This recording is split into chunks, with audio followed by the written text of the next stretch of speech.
Welcome back. Now, Mailchimp does have a website builder, and you're going to see it on the left side menu. It's going to be right under the automations section.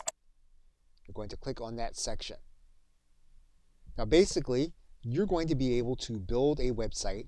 It's going to be hosted by Mailchimp, and it's going to be on a site that has a domain associated with Mailchimp. Now, obviously, their intention is that you would purchase a domain name through Mailchimp in order to connect your website that you're building here.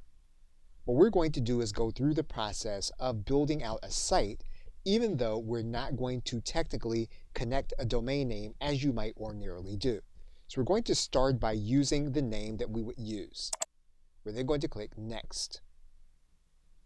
We're then going to choose an audience for our website.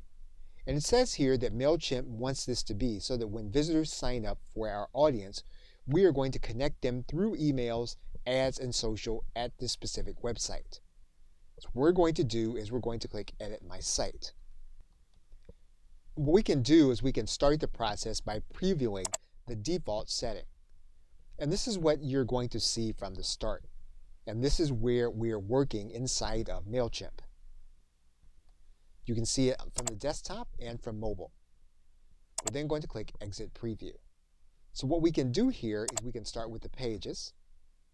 And what we can do here is we can then edit this home page.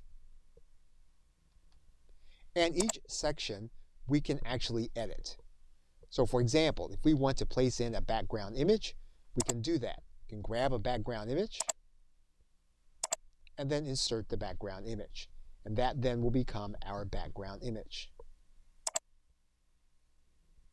So basically, we will then have a basic site. We can add in elements to the site. And we can have our subscription form for our site.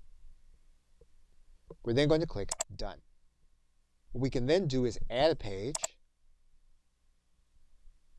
or we can go back and we can just publish our site.